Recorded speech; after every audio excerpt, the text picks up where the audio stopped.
Welcome, Warriors. A lot of men talk about discipline, leadership, purpose, but very few actually live it when life gets hard. My guest today has lived in multiple arenas. Nick Koumalatsos is a Marine Raider, veteran, entrepreneur, author, husband, father, and the founder of the Agoge, a coaching program that's focused on helping men build discipline, direction, and strengthen their lives. Nick, welcome to the Battle Harder podcast. Thanks for having me, man. We'll definitely just go with Nick. I always try to practice pronouncing your last name, and I don't think I ever get it right. You have one of the longest last names that I've That's ever right. known before. But going into your origin story, before the businesses, before the coaching, the brands, take me back to that younger version of you. What led you down the path of becoming a Marine Raider? And what kind of man were you at that stage of your life? I mean, I wasn't a man. I was a boy. Are you asking like kind of what drove me to join the Marine Corps? Yeah, what was that path that you said, "Hey, I'm going to become a Marine." Most of us that go in the military, me being a Navy guy, Yeah, Marine is the hardest of the hard, bro. Like, I thought yeah, the Navy was hard, but it's nothing compared to becoming a Marine and then going on to becoming a Marine Raider. So just give us a little bit of background on that. yeah, absolutely.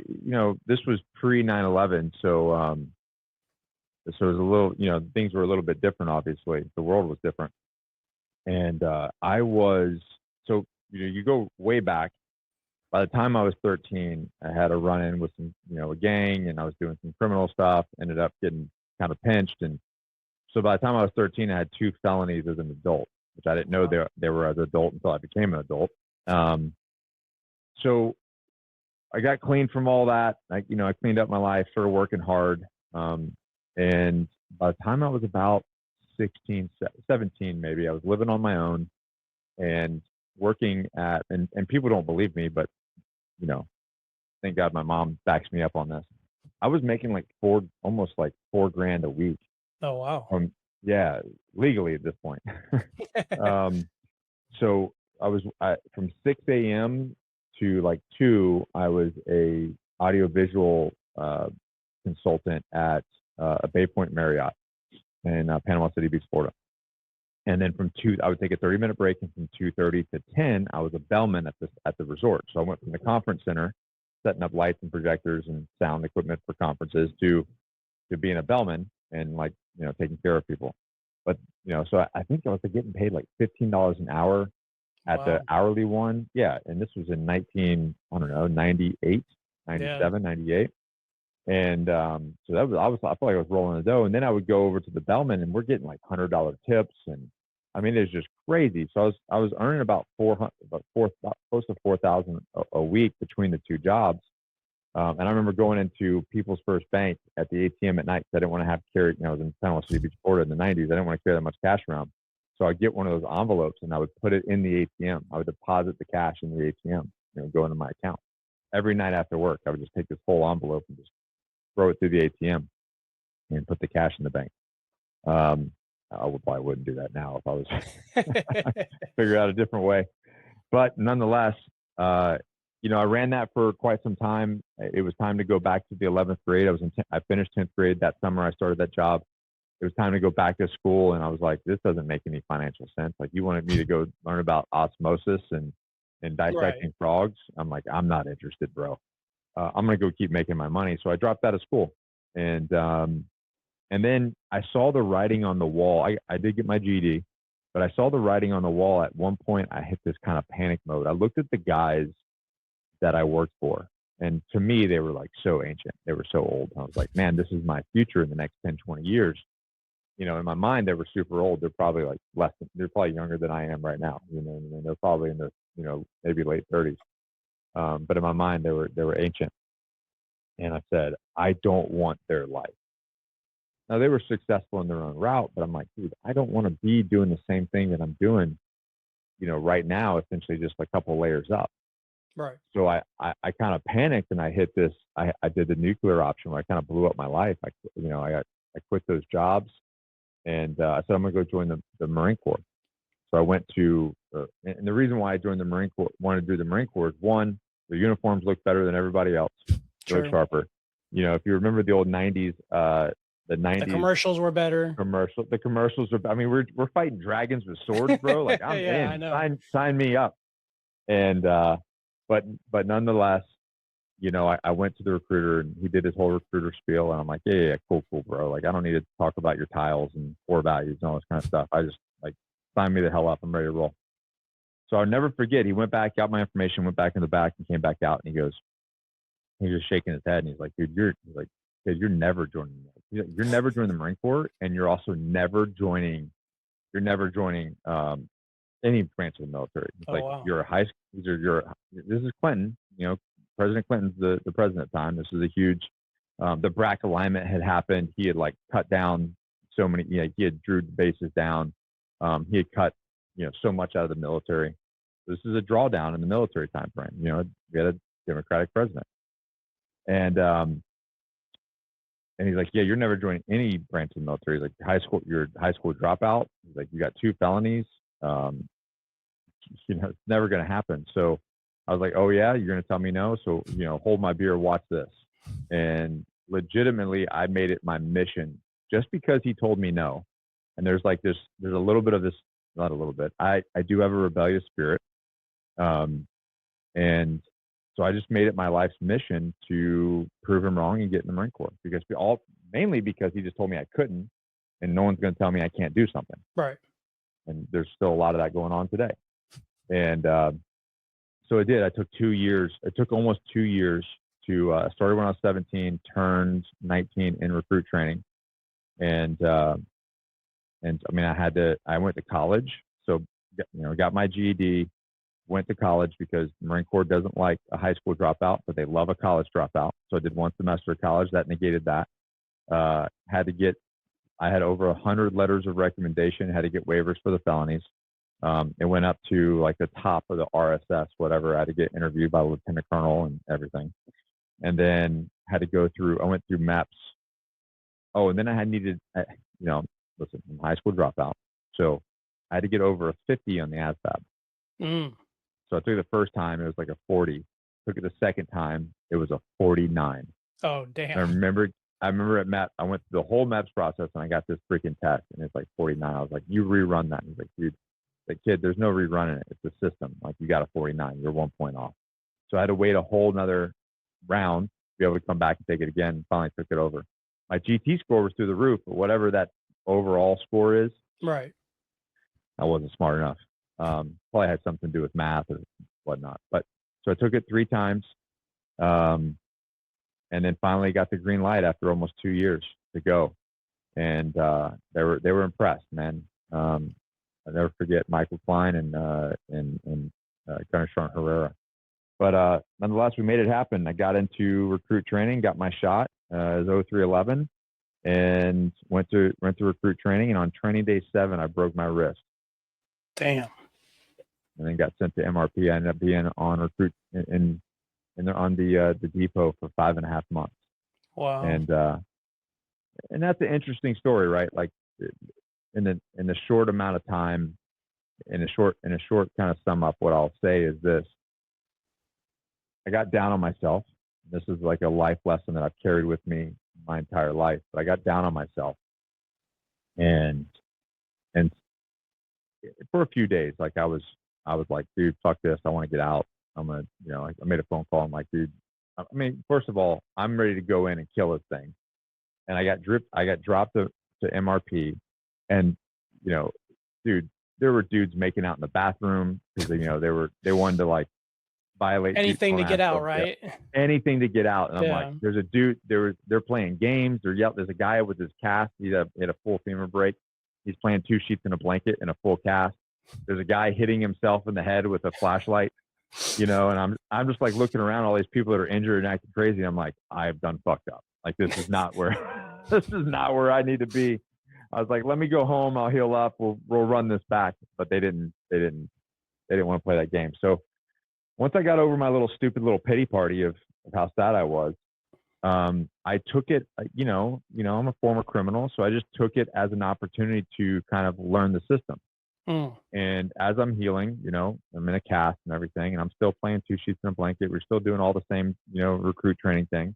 But I took it as an opportunity to gather intel, learn everything I could about recruit training, the depot, the cycles, the drill instructors, everything. So when I went back to training, dude, there was nothing that happened that I didn't already know about. So you're thinking about, I'm linking up with guys that are on day 7, but I've already been there and learned what happens from day 1 all the way to graduation. Like I got, because you get the MRP, you get people from all stages. So I'm getting all kinds of intel. I'm figuring out what the cycles of the drill instructors, who's who in the zoo, where you do what's important, what's not important. And so much to where I gamified the system to where, I graduated, company honor grad. And now that's not a big deal in life, but I think the lesson there was that I realized that I taught myself, and it was kind of just, almost by accident, was that you can take a really bad situation and profit off of it. Right. You know what I mean? Like you have a choice. I could have sat there for 2.5 months and just been in my little pity party and just complain, right? Or I could turn, shit into apple pie. And that's what I chose to do. And so I learned everything from drill to, everything. And because people saw my willingness to go the extra mile and learn all of this knowledge, the drill. I mean, I've got a cast and I'm learning to drill with a guide on. A drill instructor in MRP was teaching me guide on drill in MRP because I said, I'm going to go back and be the guide. So I'm in a cast and I'm just trying to figure it out. And he's working through it, because I have the time, right? I'm healing. So it's like I made the choice to make myself better even in the worst of situations. And so many people, and I did this in later in life too, I would get down on myself and I'd be like, wait a minute, why am I? And this goes into like the Excommunicated Warrior, the 7 Stages of Transition, the book I wrote about transitioning out of special operations. But you can make a choice in a bad situation, but it's hard to do that when you're in it. Right. But that taught me something that I've carried with me for the rest of my life. So anyways, yeah, I joined the Marine Corps. Long story short, missed my boat space because I got hurt. Ended up as went from 0311 to an admin guy. Spent a handful of months there. Ended up taking an individual augment to Turkey. Came back, didn't know my job. Ended up taking selection for Force Recon. Got into Force Recon. Did my time in Force Recon. Did a stint at 3rd Recon Battalion as Recon Battalion. Came back, and then 2nd Force it turned into Marine Special Operations Command. I had to take selection again as a staff NCO. So I'm like, fucking, let's run it back. All right, here we go again. I was not happy about it at the time, but the reality was once I went through it, I'm very glad that I did. I saw the product and it was very much needed. And so got selected, ended up spending the rest of my career at Marine Special Operations Command and at 2nd Marine Raider Battalion. And yeah, that was my military career. Yeah.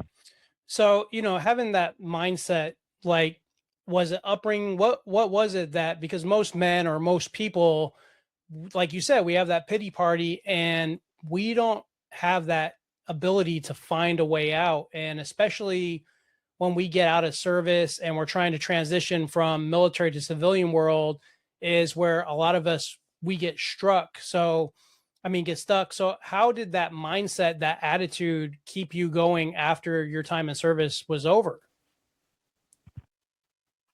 It didn't. I fucked it up. It came back, but I left. You kind of forget. When you're moving 300 miles an hour and you're this thing, like you become.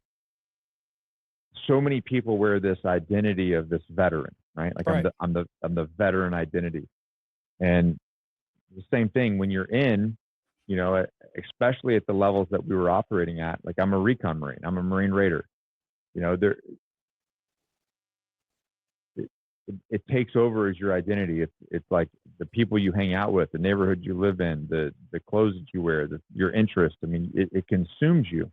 Right. So when you get out, you're not that. What are you? Right. So you do. And then plus, keep in mind, this was from 2000 to 2012. So we're, essentially at war in multiple theaters for, over a decade, and it ended up going on longer than that. And So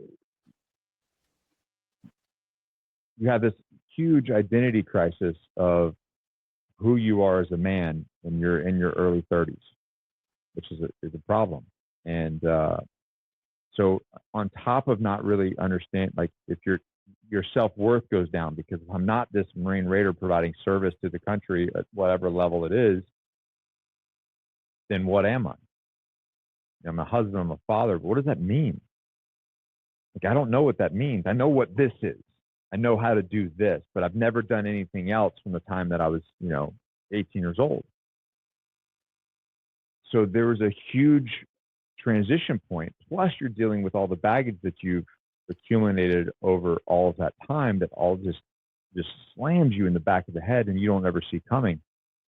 So I'm dealing with I'm dealing with essentially 3 phases of issues, right? I've got health issues in my body because the mileage has started to, like, I've slowed down enough that where the mileage is caught up. So now I've got health issues. I've got an identity crisis that I'm dealing with. And then I'm also dealing with the psychological trauma of just doing that job for so long. Yeah. Right. That's a lot. And initially what happens is that little voice in your head that, we talked about so much in the Agoge, and we talked about it at Agoge Live when you were here, was you deserve a break. You can take your foot off the gas. You don't have to train the way that you used to train, which is true. And you can, if you want to sleep in, you deserve. You don't have to get up at 5 a.m. You don't have to get up at 4 in the morning. You don't have to go be like, you've proven yourself as a man. You're a tough guy. You don't have nothing to prove to anybody anymore. So you take your foot off the gas. But the problem is that starts to compound over time. Issues. Yep. Over time, choosing easy over hard, you start to compound this problem. And man, I tell you what, this snowball effect, that little voice in your head that goes from, saying you can take an off day, you deserve an off day. That voice is not your friend, and that voice is the same voice that towards the end of this transition period left me on a night with a gun on the beach with a gun in my hand, ready to call it quit. And as maybe unbelievable that is, that's where that voice got you. It starts off so small. It starts off by saying, it's a protection method. You don't have to go train that hard. You don't have to get up early. You can enjoy that one. What's one beer? What's one hamburger? Right? What's skipping one workout? What's not turning, you don't turn that shower to cold. You don't need to do a cold shower. What's one thing? But one turns into two turns into 10. Next thing you know, you're a year, you're 20, 30 pounds up. And how many veterans do you see get out, they're fit, and next thing you know, they put on a bunch of weight? Why is that? Yeah. Right? And we've both, you've been there and I've been there as well. And it's, funny you mentioned that. Like, and I posted about this today on my social, but I'm just human, just like everybody else. And even though my mindset and my discipline's pretty good, I didn't sleep at all real well last night. I have those periods of time where sometimes I just don't get sleep, and my wife actually didn't sleep well last night either. And we're sitting on the couch like, crap, we got to go to bed. And I'm going to the gym today, and they say, oh, the hardest part of getting to the gym is getting there. And I got there and I walked inside and I almost walked out and wanted to go home because the gym's crowded.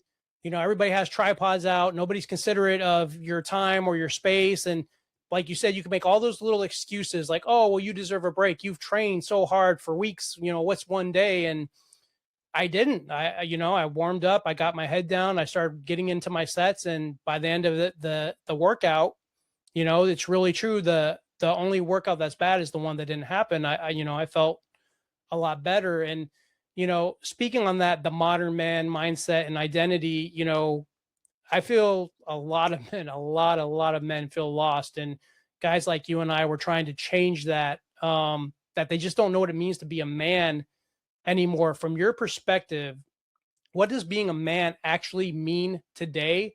And where do you think society has gotten this wrong? I think it's course correcting, right? The pendulum swings both ways. The powers that be want men. To be weak. Want men to be weak. Let's paint a 30,000-foot view. We can run it back to COVID. We can run it back to however you want to see it. But you run 3-4 decades back, right? How do you take over a country? If I wanted to invade Canada, right? I love this analogy. If I wanted to invade Canada, am I worried about the elderly? No. Am I worried about women and children? No. When we invade a country, what are we actually worried about? Military age males, right? That's Right. what we call them, military age males. So that 18 to 45, range, right? That's the threat, really. So if I want to pacify an entire country, what do?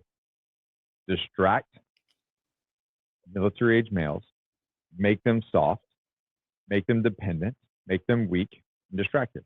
So let's look at the last 30, 40 years of men. What happened? Men are become gross. Like, we've changed the food system.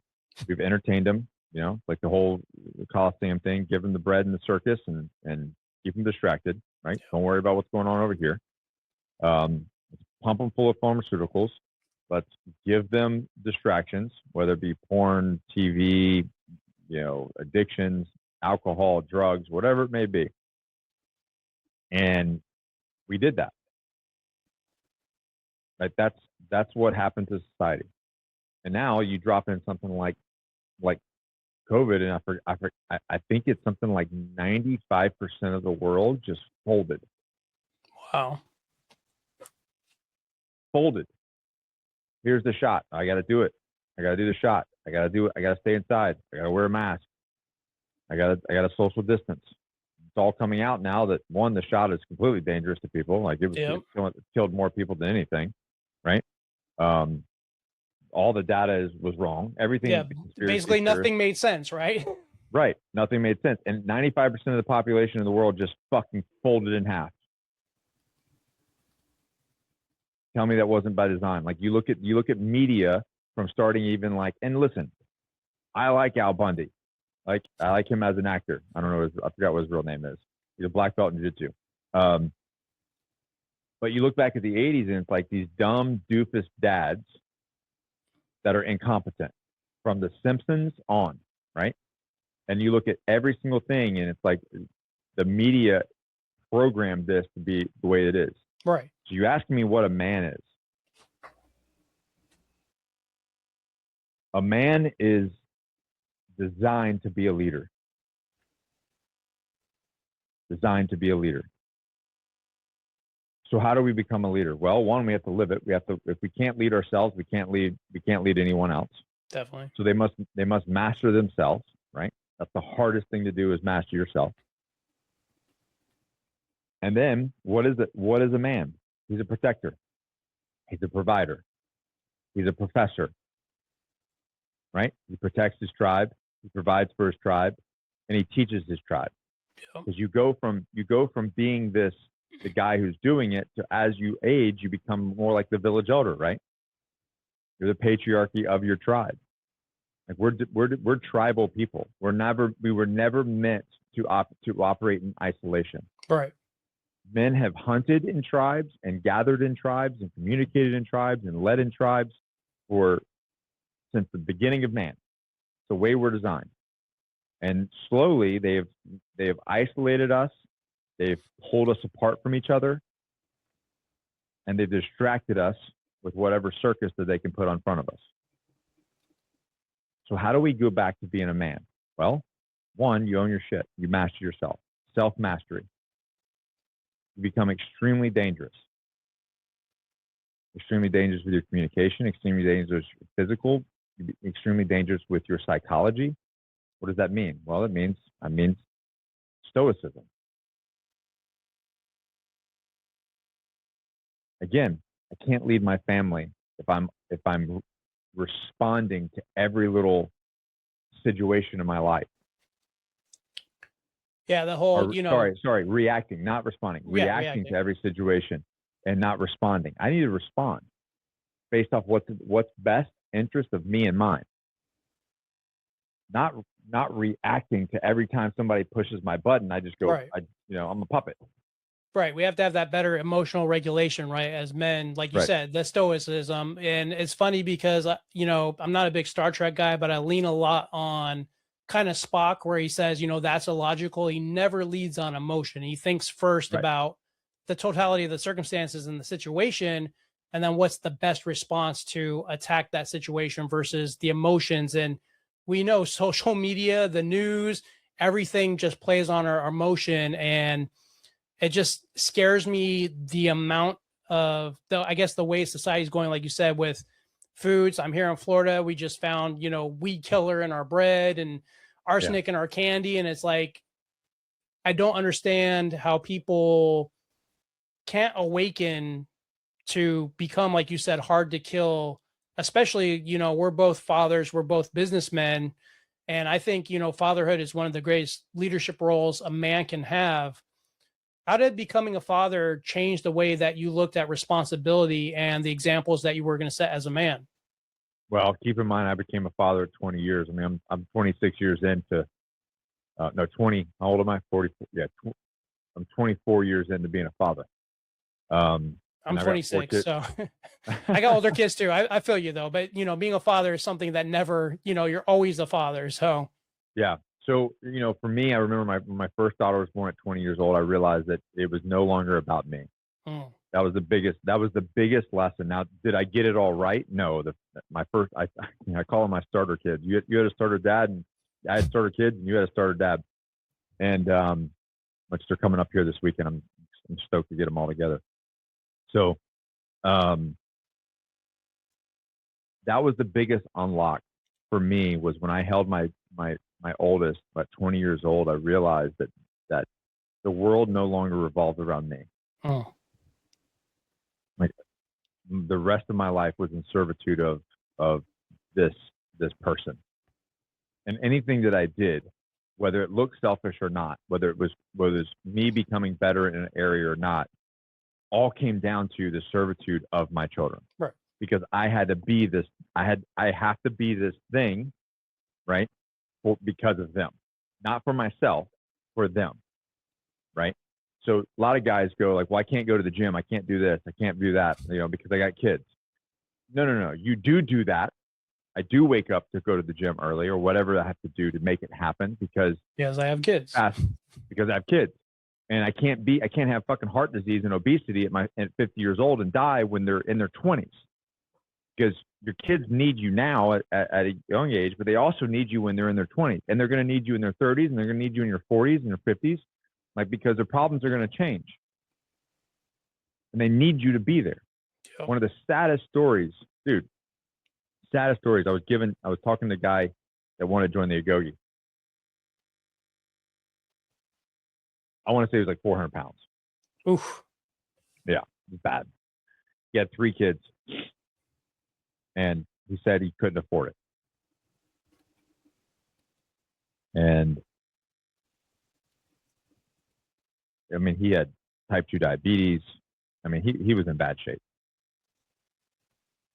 And I said, listen, man, like, you can't not afford it. Like, what is this going to really cost you? So I didn't lay into him. I was just very honest with him. So anyways, afterwards, he goes, no, man, I can't take that money away from my family. And, I can't do it. Okay, so be it. So I made a video talking about how if you're overweight and you're a father and you're heading down that road, that's super selfish. You're thinking selfishly. And the internet, of course, tore me apart. And there was one woman I want to say in her 50s, maybe about 6 years old, that commented and told this whole story. And I talked to her on the side in DMs. And she was like, you're absolutely right. It is selfish. She goes, I had a wonderful, wonderful husband. He was a wonderful, wonderful father. He's a wonderful grandfather. But he always put us first. And he died at 55 of heart disease. Mm. Now we have 3 kids and 6 grandkids that miss their grandfather, and she goes, and the kids still need their dad. And Right. those grandkids need their grandfather, and he's not here anymore. And so her point and their public point was like, men, please take care of yourself. Please take care of yourself and get as healthy as possible, because those grandkids still need the leadership from the grandfather, and he's not there to provide it. And dude, that is, what a sad situation. And it's all because this idea, and I think, again, it's part of the society, right?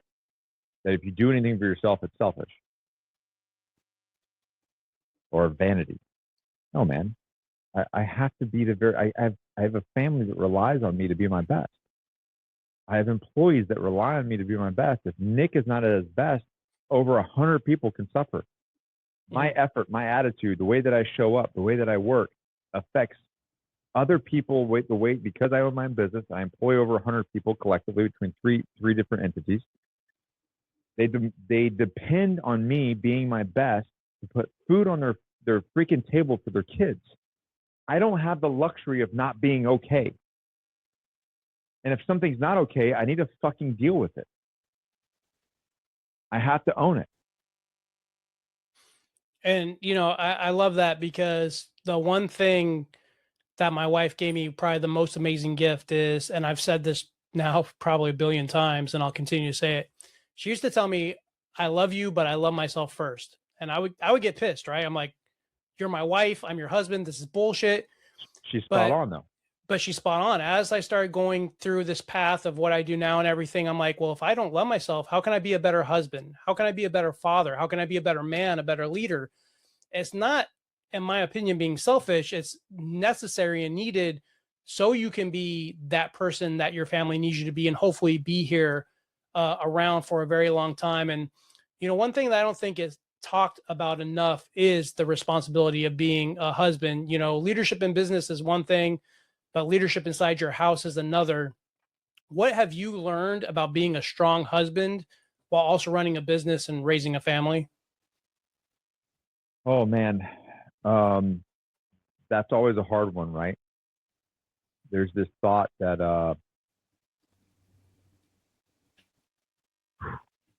to be great, to be great at anything, you have to have this singular focus on this thing, right? This is where so many people kind of fuck it up, including myself. You want to be great at this thing. So let's say I want to be great at this business. I want to make this business super successful. I want to be super successful. The analogy that I heard is you have a stove on, and there's 4 burners on, right? Well, every time you turn another burner on, it reduces the gas on the other one. You turn all 3 off, and then the gas is really high on this one, right? You have the same amount of gas, right? Same amount of fuel, same amount of energy. You have to split between the 4. So the 4 is maybe your business, your health, your faith, your family, right?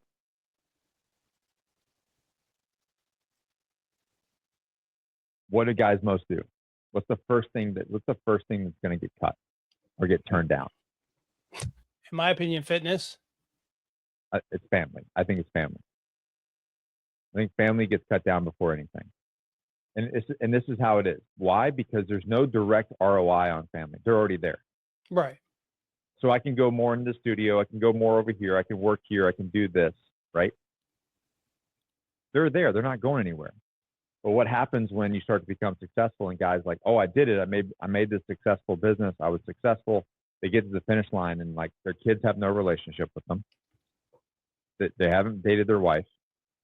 So their wife is just this thing that they have, but they haven't actually invested any energy into it. Not really, because they just go through the motions. We just go through Groundhog Day. Right. We wake up, we go to work, come back, we do the dinner thing, we go to sleep, and then we rinse and repeat, right? But we're not actually being intentional husbands, intentional fathers, intentional leaders in our home, because we're taking it for granted that it's already there.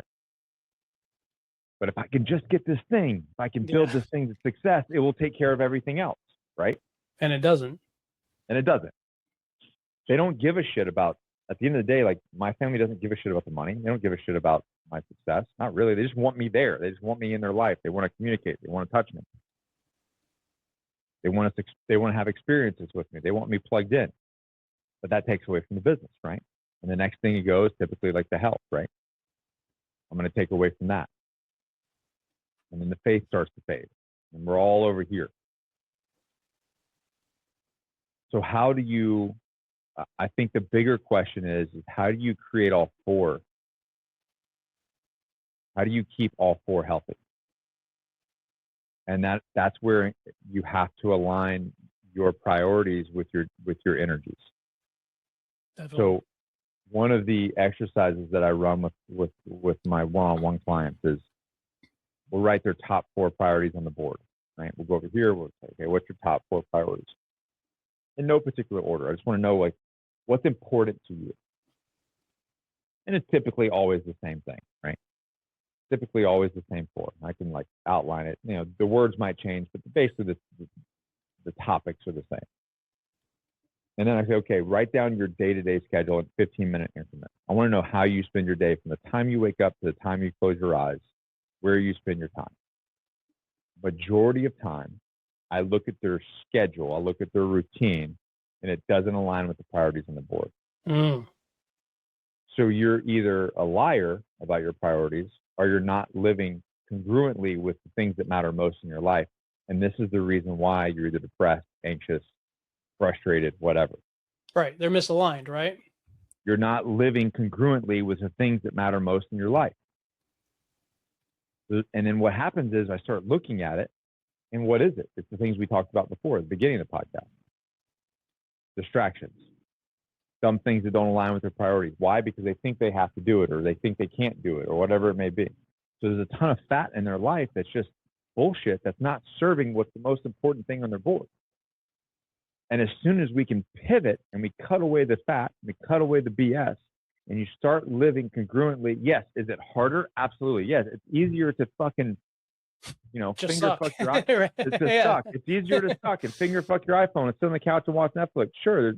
There's no challenge there. There's no one's gonna come to you and make you do anything anymore. Right. Right. It's easy to coast. It's easy to make that happen. It's much harder to be intentional. It's much harder to live a life of purpose that aligns with the 4 priorities in the board. That's difficult. And that's going to be challenging, right? And every time that you want to do something, there's going to be something that stands in the way and that makes that hard to do. And you have to fucking choose it regardless. And it's inconvenient and it's uncomfortable and you're probably going to fail a bunch of times, and that's okay. But it's just so much harder to do when the opposite society, it's made it so easy for the inverse. Right. You're not going to get berated for being average and doing everything that everybody else does, right? Nope. It's almost, we get berated for trying to live a hard life. You do. So, you got to choose your heart. From your circle, your family, everybody. And all of a sudden you start living by these, you start developing some core values, some rules of engagement for life that align with your purpose, align with things that are most important to you. And all of a sudden everything becomes very inconvenient. It's difficult. And I tell people that join the Agoge, I'm like, listen, man, it's going to be the hardest thing you've ever did. You're not here. Being here is not going to make your life easier. I'm going to tell you that right now. Your life is going to be exponentially harder. However, it will be exponentially more rewarding. You will feel at peace and you'll feel at more purpose, but it will be harder because now all of a sudden you are living by a set of standards that you have set for yourself. These are your standards. These are your objectives. These are your priorities. But to hold that line, it becomes harder. Because like you said, the law of averages in society is going to push back against that. Yeah, definitely. And you said something, and guys, if you haven't listened to my episode with Nick's partner, Josh, he also talked about this core values, the importance of core values. If you want to do something to be great, like I would recommend starting there. For me, my core values is honor, courage, commitment. That's the Navy core values. I just adopted that into my life because it's easy to try to have those and say, I'm going to live with honor. I'm going to have the courage to stand up for what's right and the commitment to have the discipline to do the hard work. What's some of the core values that have guided you in your life? So discipline is definitely one. Accountability is another. Unconditional love is another.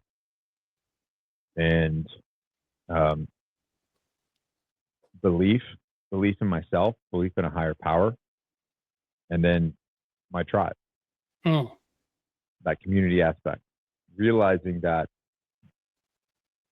connection is what makes all this worth it. Connection to your friends, connection to your family, connection to your kids, your wife. There's a reason why we can do all of this internet stuff forever. You and I can have a conversation on this podcast for an hour, and it will not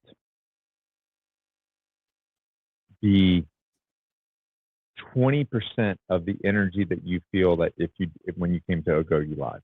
Yep. You know what I'm saying? The power of proximity when you are in a community and you're in the same room and you guys are just vibing your frequency off each other in a positive way, it changes everything the way that you feel in your body. It is so incredibly important that you surround yourself in real life with people that are operating at a higher frequency. And you know this because when you get around those people, you go into an event, you leave fucking energized and jazzed and just like, I want to go conquer the world. Yep. You don't get that through this. Nope. This is a good microdose. Like you can get a good little microdose that gets you to the next thing, but it really has to carry you to the next time that you link up with your community. So you talk about core values. I mean, man, discipline is good. Discipline can also be bad, but discipline is good. Accountability is good. I have to be accountable to myself. I have to be accountable to others. Keeps me in check. Love conquers all. I've done a ton of plant medicine. You know, at times, every single time I go into a situation with plant medicine, whether it be 5-MeO-DMT, mushrooms, ayahuasca, I did a ketamine one for 58 minutes. Wow. Every single time. So like, what'd you get out of it? Love conquers all. Love people. Give a shit. Yep. I like to say lead with love all the time. Lead with love. If I'm getting upset, lead with love. Yeah, absolutely. That doesn't mean that you can't be intense or hardcore or anything like that. That's not what it means. It means like, no. Love is a lot of things. Love can be intense. Love can be accountability.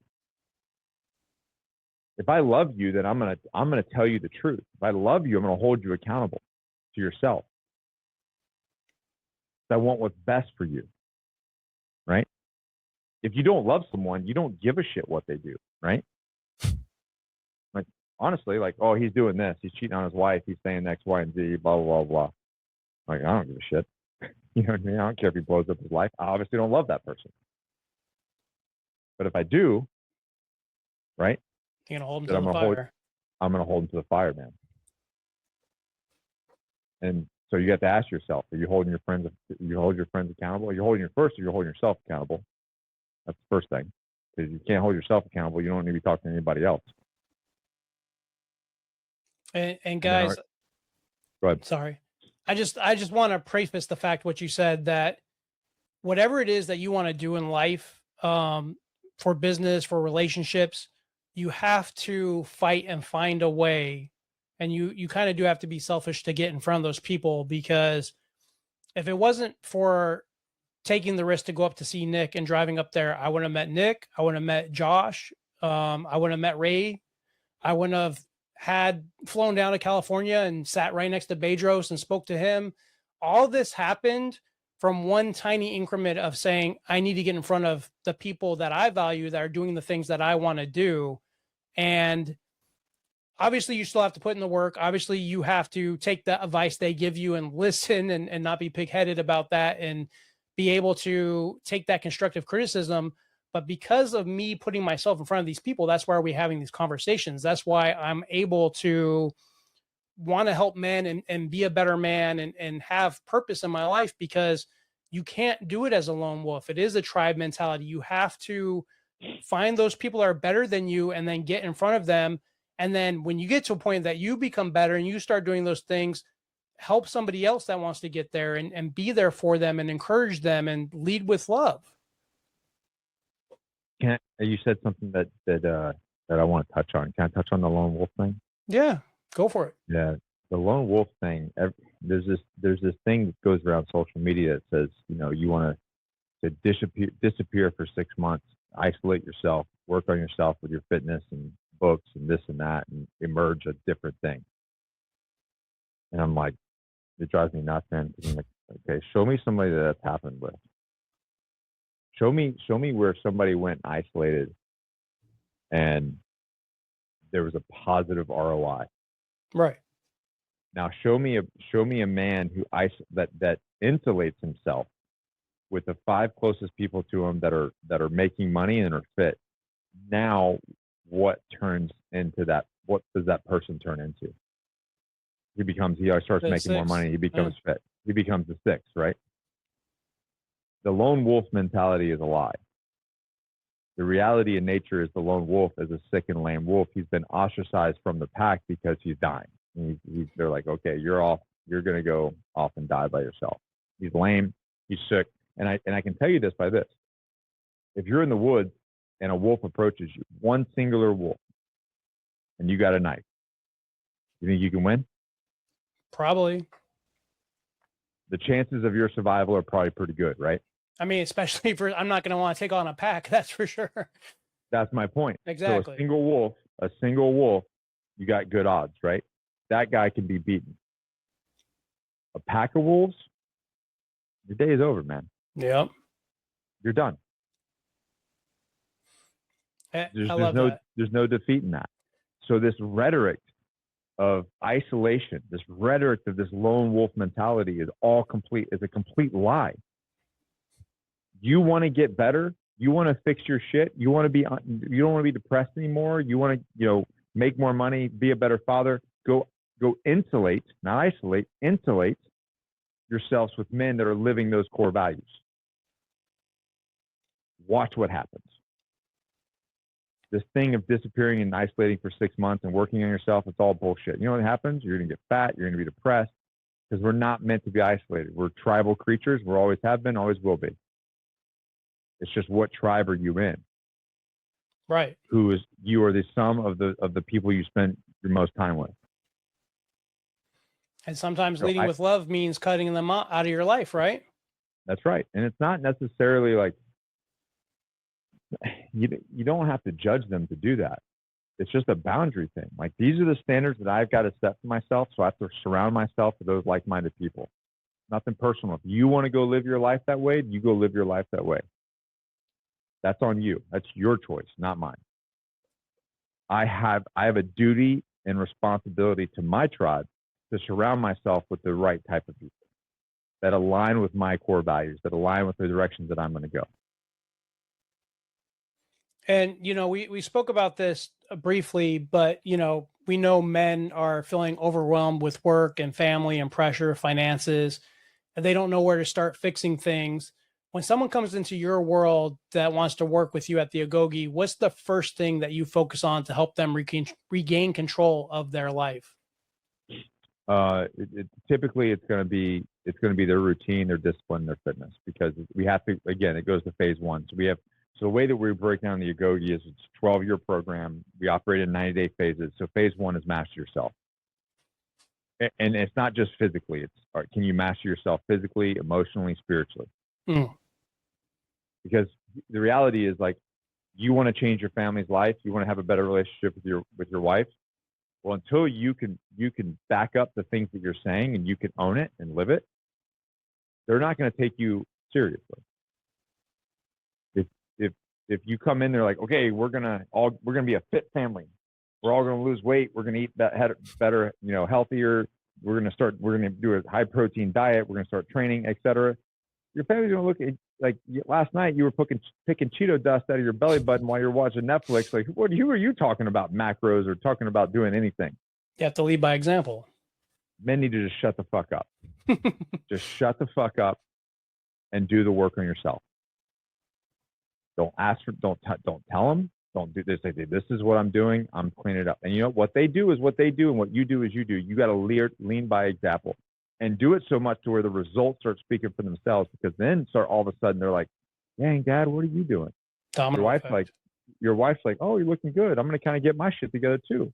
Mm-hmm. And it's not through that you telling them. It's through you doing it. The practice of doing it itself is what will change everybody. But once you've done it for yourself, then you can enter into the conversation in the family and be like, yeah, I think that we should do this, this, and this. Let me lead the family. But I'm going to lead it through example of the way I communicate, the way that I show up.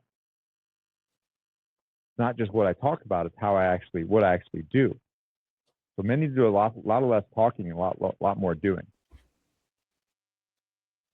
And I love that. And, guys, Nick is speaking nothing but truth because, prime example, if you have a relationship with your wife and maybe you're not being romantic, you haven't dated her, you're not making love, you're not cuddling on the couch, maybe it's because you haven't taken care of yourself, because guess what? The sexier you get, the more your wife is going to want to put her hands on you and the more she's going to want to be with you and be around you. And there's something powerful in just shutting up and doing the work, because then, there's no excuses. You've just done it. And that's even happened in my life. When I got out of the Navy, I've talked about this before. I was over 300 pounds and massive body fat, depressed. And it took a lot of internal work on myself and figure out what worked for me to get back in shape and to be strong and healthy. And my relationship with my wife is a beautiful, amazing thing. Like, she can't keep her hands off of me. And I love that. That's what I want, right? I want that attention from her. I want that affection from her. That makes our relationship better in all aspects of life. So if you're failing in that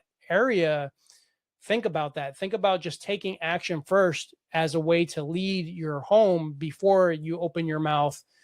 And, Nick, if a man is listening to this right now and he feels like he's drifting through life with direction or purpose, what's the first thing that you would recommend he start doing tomorrow?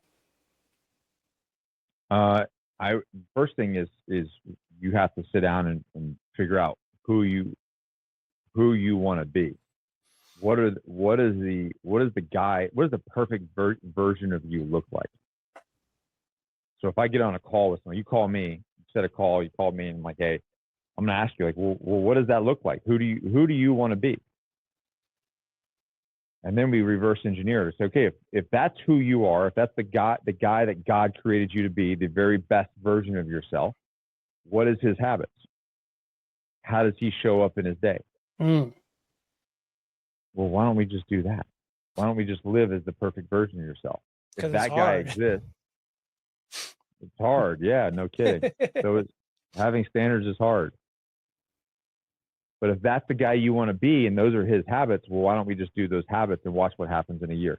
Watch you become that guy through osmosis. Right?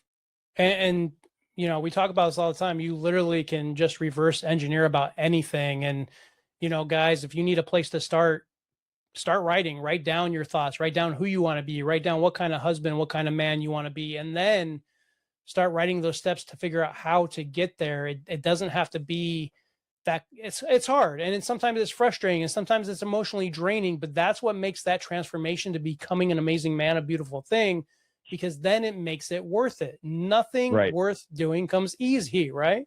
That's right. Well, and I got another thing for that. One, don't do it alone. All right. It goes back to the lone wolf thing. If you're listening to this and you're like, okay, I can do it alone. No, you won't. If you could do it alone, you would have already. You have to have a battle buddy. You have to have an accountability partner. You have to have somebody who gives a shit, that gives a shit about you and your family, so they can hold you accountable. Because like I said, if you could do it, you would have done it already. Yep. So find a brother, right? And then on top of that was my next point, was said something that was pretty crucial. Yeah, I don't know. Lost it. That was the biggest thing. Don't do it alone. So, two final questions and closing down the show. Zooming out for a moment, when your children grow up and look back on your life, not the businesses, not the followers, not the success, but the kind of man you were, what do you hope they say their father stood for?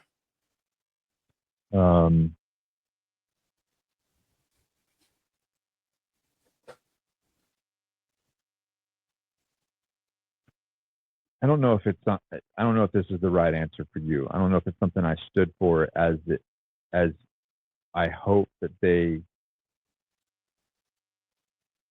look back and see how I led them and how I prepared them and how, even though it might have been difficult and hard on them at some times, because even my 5-year-old, I'm hard on him. That's an amazing kid, though, bro. That kid is so amazing. Isn't he? That's what we just got back from the Corvette, and everybody was like, dude, whatever you're doing with your kid, keep doing it, because this kid is awesome. He is awesome. But because it's just, we hold a standard, right? And and it's not like what people think. Like, just being hard on your kid, being an asshole dad and just being hard on your kid when you're not living it is not what I'm talking about. Right.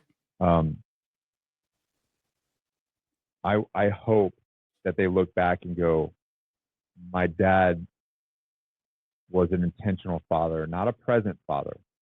The difference is a great book called the Intentional Father. It's like the 5 different archetypes of dads, of fathers, and the 5th one being the intentional one.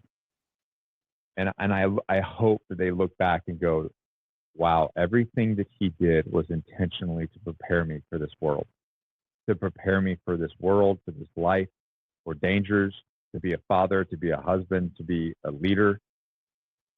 And all of it was done intentionally. He sacrificed and invested all of that so that I could have this life and be this person. That would be my hope. I love that. That's very beautiful. And what do you have coming down the pipe, and where can people follow you and link up with you? So we're always got something going on. But the biggest thing that I would say is the Agoge Brotherhood retreat that we are running in July. I think we're about half full now. If you look in the mirror and you go, man, I know that I'm meant for more, and I'm not living up to my potential, and you might be successful. You might be successful, and you still feel like something is missing, or you start something and you can never finish it. You never have the follow through. You constantly self-sabotage, and you constantly fall off the wagon. And you can never be consistent for whatever reason. You can make an excuse like, well, life is this and life is that. That's all BS. But if there's something missing and you feel like, man, I feel like if I could just solve for X, whatever X is, and I don't even know they might not even know what X is, and most men don't.